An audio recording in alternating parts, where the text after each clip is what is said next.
직연은 확실히 아는 것, 아르마리아하고 관계가 있다고 하면 의견은 어떤 자기의 그 뜻, 의지, 뭐 이거 약간의 그 어떤 뉘앙스의 차이가 있는 것이죠. 그 초기 교단에서 교리 강연대회를 해요. 대중사님이 그때가 1940년? 이 교재 93쪽에 보면 1940년 나오네. 제1회 교리 강연대회 그 내용이 나와 있고요. 그 다음에 제2회 교리 강연대회도 나와 있습니다. 근데 이 그 교리 강연대회도 하고 그래 그런 것이죠. 자, 그렇다면 제가 화면 공유를 잠깐 해보겠습니다. 자,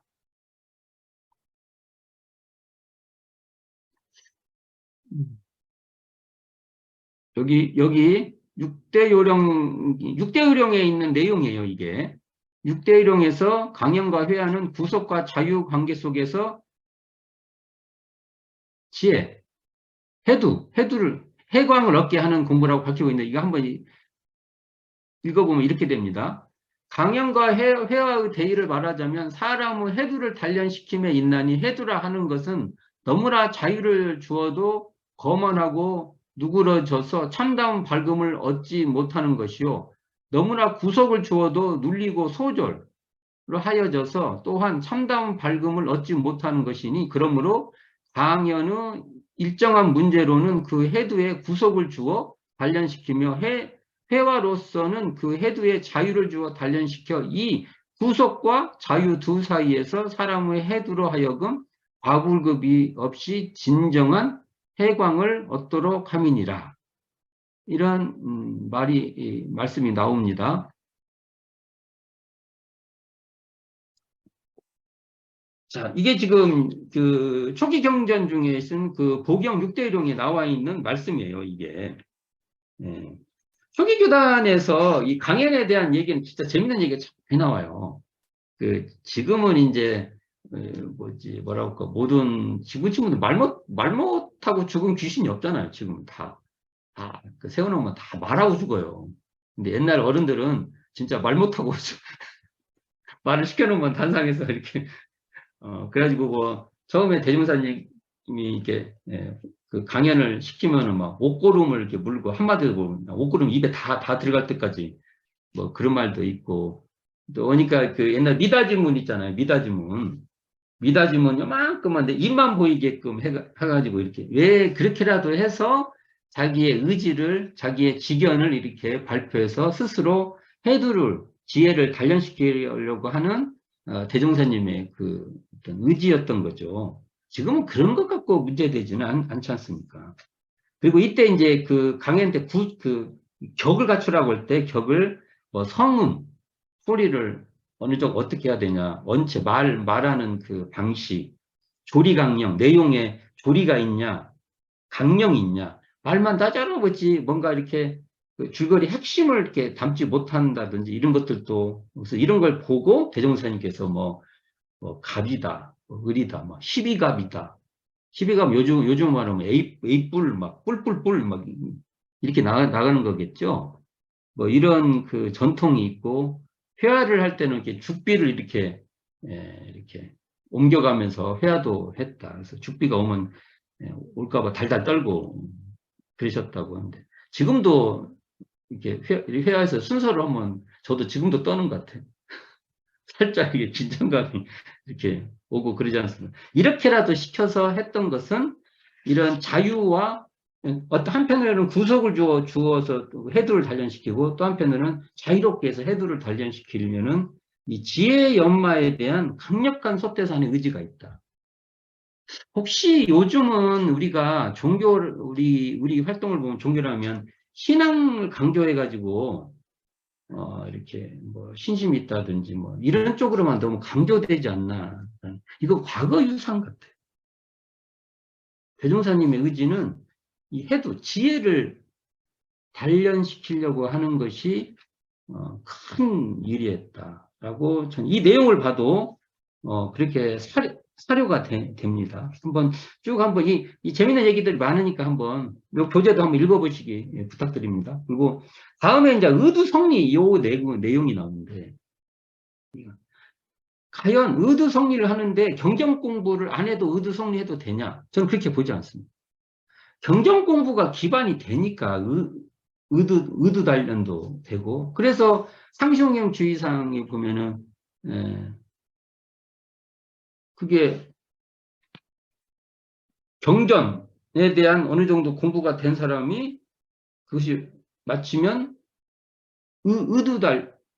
의두연마를 하도록 돼 있죠. 그런 것들도 한번 우리가 그래서 우리의 의도도 이 경전을 기반하지 특히 원불교 교전 정전대종경이죠. 정전대종경을 기반하지 않으면은 고민해야 됩니다. 그러니까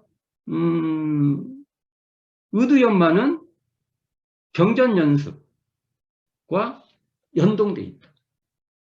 뭐가 더 높고 낮다 이런 내용이 하는 게 아니라 서로 기반하고 서로 바탕하지 않으면 안 된다. 이런 얘기를 말씀드리고 싶습니다. 여기 보면은 이제 의두는 이렇게 돼 있어요. 의두는 대소유무의 이치와 12의 1이면 이렇게 하면 이걸 한마디로 말하면 사알이 이렇게 말할 수 있죠. 대소유무가 이치고 12회가 1이니까 사알이 이렇게 말하면 되죠. 과거의 불조 화두, 여기 불조 화두가 여기 들어갑니다. 중에서 의심나는 제목을 연구하여 의심나는 것을 이렇게 딱 제목화 시킬 필요가 있다는 거죠. 의두연마. 이게 참, 이 대승사님 공부법 같아요. 내용이 많으면 그것을 내가 공부하려는 내용을 딱 이렇게 연마할 내용을 제목으로 딱 잡는 거예요. 이게 소태산의 공부법이 중요한 것 같습니다. 그래서 이것을 과거에는 문목 이렇게 했어요. 제목을 연구하여 감정을 얻게 하면 이렇게 해서 나중에 이제 이게 잘 됐는가 이렇게 동료들한테도 감정을 받고 이제 지도인에게 감정을 받는다는 거죠. 이는 연구 깊은 경지를 밟은 공부인에게 그러니까 아까 말해도 경전 공부가 어느 정도 이렇게 되면은 이제 연구가 깊어지잖아요. 그런 분들에게 연구의 깊은 경지를 밟은 공부인에게 사리간의 명확한 여기 분석이 나왔어요. 분석을 얻도록 함이요. 이렇게 됐습니다. 자, 그러면 의두는 분석이라는 말이 중요한 내용이 됩니다. 의두는. 자, 성리는 우주만유의 본래 이치와 우리의 자성의 원리를 해결하여 알자 함이니 이렇게 돼. 그럼 여기서 해결이 중요해요. 근데 뭘 하냐? 우주만유의 본래 이치. 우리의 자성의 원리. 앞에 우주만유의 본래 이치를 리라고 할 수 있고 우리의 자성의 원리를 성리라고 할 수 있어요. 그럼 이거에 달리 말하면 이게 성리 이렇게 말할 수 있습니다. 자, 근데 이게 현재 원불교 교전 이렇게 돼 있지만 불교 정전만 해도 불조 화두라는 내용이 성리에 있었어요. 그리고 이 내용이 불조의 화두가 어떻게 바뀌냐 우리의 자성의 원리로 바뀌는 겁니다. 그리고 성리에 있었던 불조의 화두가 위로 올라갑니다. 그러면 이 불조의 화두를 어떻게 볼 것이냐 이거예요. 화두를. 화두는요. 그러니까 화두의 다른 표현이 자성의 원리고 또 의두의 대상이 되는데 자 이제 화두는 화두를 여기 말하는 대로 의두 이게 관조로서 대할 수도 있고 이게 분석 화두를 분석의 대상으로도 대할 수도 있고 화두를 관조의 대상으로 삼을 수도 있으니까 이게 불조의 화두는 이것 자체에 결정된 게 아니라 어떻게 대하냐에 따라서 내용이 달라지는 건데 현행 원불교 교전에서는 화두는 의두에다가 포함하고 있다. 자, 그러면 이것을 어떻게 볼 것인가? 다시 화면 공유를 해보겠습니다. 제가 한번 쭉 이거 한번 읽어볼게요.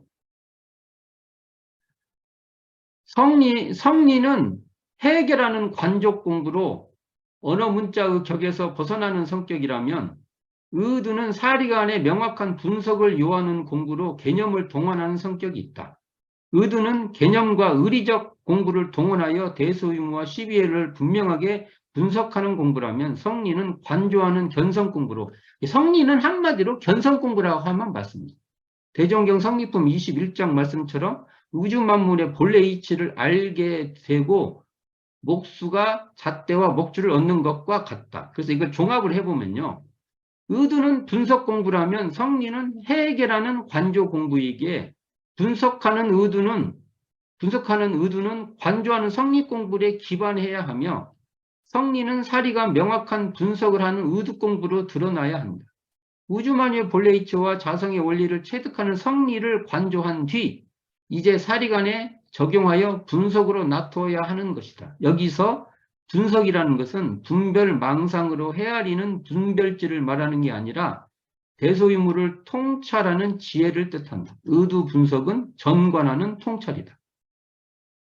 그리고 제가 이제 이건 제 의견인데, 한마디로 의두는 성리의 창구이면서 또한 성리의 출구이다. 그러므로 의두의 바탕은 성리요, 성리의 출구는 의두인 것이다. 성리는 의두체가 되고 의두는 성리의 용이 되는 것이다. 이처럼 의두요목은 의두연마의 문목일 뿐만 아니라 성리 관조로까지 포괄하는 문목이다. 자, 이런 말을 해봤는데 한번 설명을 한번 해보면, 자, 우리가 여기서 분석 이런 말이 나오면은 이게 분석이라는 건 이렇게 도끼로 이렇게 뭘 팍팍 짜기갖고 나누듯이 하는 거잖아요. 그러면 이것은 이제 사실 이렇게 분석이란 말만 하면 이제 분별지를 떠올려요. 그게 아니라 의도는요, 대소유무를 알아내는 겁니다. 그러면 이제 우리가 보통 말할 때는 대가 뭐고, 대로 보면 어쩌고, 소로 보면 어쩌고, 유무로 보면 어쩌고, 이렇게 말을 할 수 있잖아요. 그러나 이것은 분별지로 하면 대를 나누어갖고 대는 이렇게고 소는 이렇게 하는 게 아니라 이게 대소유무를 전체를 통찰하는 안목에서 대로 보면 이렇고, 소로 보면 이렇고, 유무로 보면 이렇고, 이렇게 가야지. 만약 이걸 까딱 잘못하면은 말 그대로 분별지에 떨어지죠. 근데 여기 분석은 그런 분별지는 아니라는 겁니다. 이것에 대한 오해가, 이 분석에 대한 단어의 오해를 우리가 조심해야 된다고 봅니다. 그래서 분석하면 마치 이렇게 우리가 이렇게 분별 사령하는 거 있잖아요. 이렇게만 이해하면 안 된다. 그리고 여기 의두에서는 12이해까지도 나눠보는 거예요. 대소유무에 근거해서 어떻게 하는 것이 12이해인가를 잘 따지는 것도 의두 공부에 들어간다. 그러니까 화두도요. 화두를 연마하는 것이 대소유무가 밝아지는 쪽으로 하면은 이게 의두가 되는 거예요.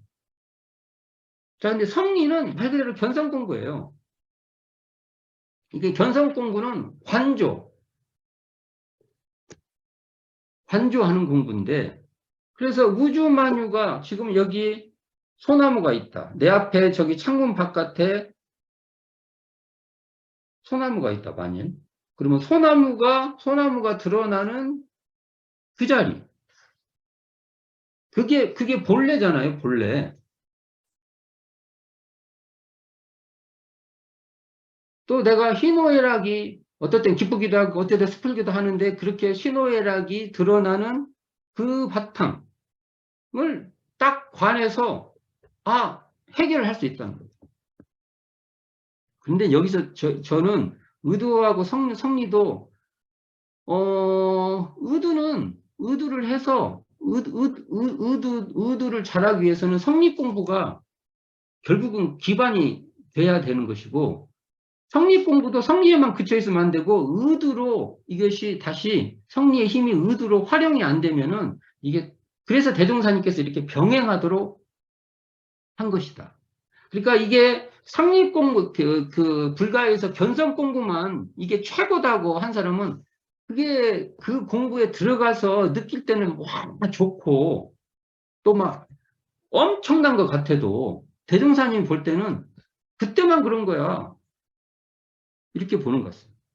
그냥 우리 현실의 시비의 조건 속에서는 그 성립공부가 대소유무에 따라 시비회로 바뀔 줄도 알아야 되고 또 대소유무에 따라서 시비회를 밝히는 이 공부가 잘 되기 위해서는 또 견성하는 성립공부가 항상 또 한편으로 바탕이 돼야 이게 잘 된다는 거예요.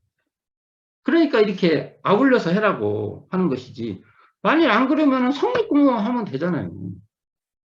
여기서 성립공부가 최고 뛰어나네. 그럼 성립공부만 하면 되잖아요. 근데 왜 대명사님이 뭐라고 그렇게 하겠어요? 그리고 11과목은요. 이거 자체가 방법론이에요. 그래서 성리 그러면 사실은 제가 그래서 제목을 이렇게 붙입니다. 성리관조법. 의도는 의도 분석. 방법론인 거예요. 이게 좌선도 좌선하는 방법이고 연불도 연불하는 방법이지 않습니까? 강연도 강연하는 방법이고 회화도 회화하는 방법이잖아요. 이것도 성리라고 하는 거, 성리의 어떤 세계 이렇게 하면 안 된다는 겁니다. 성리, 관조, 공부 이렇게 길게 얘기를 하면 그렇게 해야 된다고 봅니다. 그리고 이제 마지막으로 정기일기가 있어요. 정기일기. 우리 일기법 중에 상시일기, 정기일기 이렇게 있잖아요. 근데 상시일기는 작업취사 훈련 과목으로 들어가고 이 정기일기는 사리연구 훈련 과목에 들어가지 않습니까? 근데 왜 정기일기가 사리연구 훈련 과목에 들어가는가 보면 내용을 보면 당일의 작업시간 수입 지출, 수지대조죠. 여기까지는 잘 모르겠어요, 이게. 수입 지출 이렇게 대조하는 것이 사리연구에 야, 이게 사리연구 훈련 과목인가? 그다음에 오늘은 뭐 수양은 얼마나 했고 연구는 어느 정도 했고 뭐뭐뭐뭐 했고 뭐 그런 거 있잖아요. 이렇게 기재하잖아요. 이게 사리연구 훈련 과목에 들어가나? 이건 잘 모르겠는데 뒤에 심신작용 처리권과 감각감상을 기재시키는 것은 확실히 사리연구 훈련 과목에 들어갑니다. 이건 이해가 돼요. 저도. 앞에 내용은 내가 뭔가 좀 아직도 지금 잘 파악이 안 되는 거 모르겠지만 심신작용을 내가 어떻게 했는가 이 과정을 쭉 쓰는 것이 이 확실히 사리연구 훈련 과목이라는 건 분명히 맞습니다. 심신작용을 하는 것은 작업치사가 되겠죠. 근데 이 심신작용을 내가 어떻게 하는 것을 딱 이렇게 쭉 과정들을 이렇게 쭉 적으면서나 무엇이 내가 여기서 확실히 뭘 잘 처리했고 어떤 것은 이렇게 한계가 있다 이런 걸 정리해 보는 것은 확실히 사령구 과정입니다.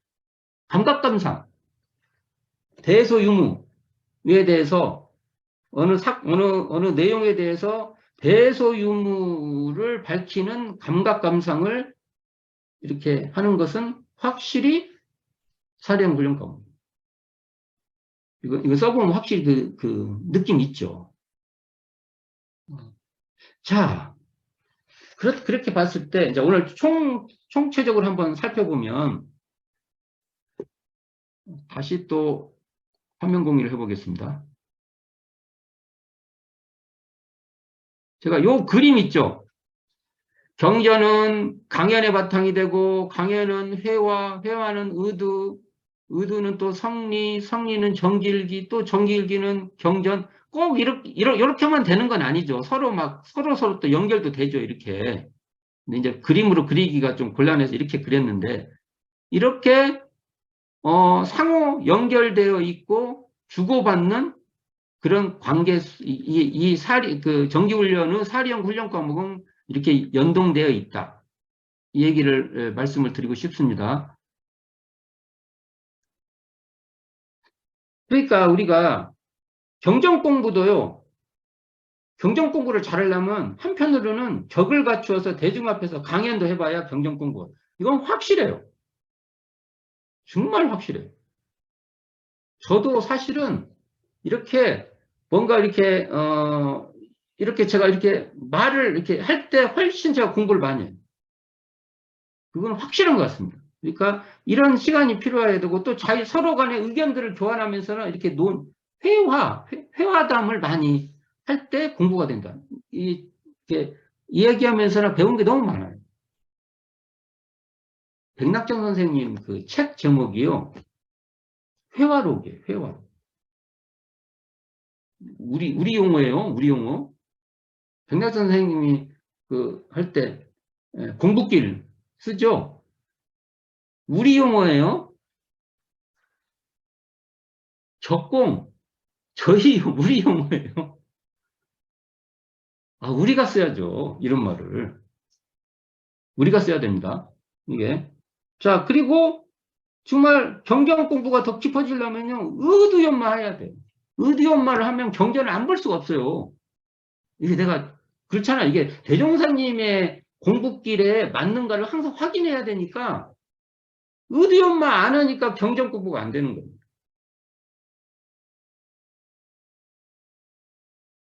또 성리가 깊어지면요. 성리가 깊어지면 어느 때 오바를 많이 해요.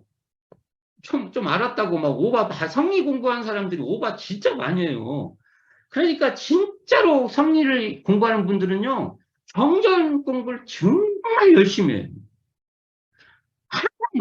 내가 맞나? 하고, 그 정전 대종경을 하도 놓고 이렇게 맞춰보면, 특히 정전.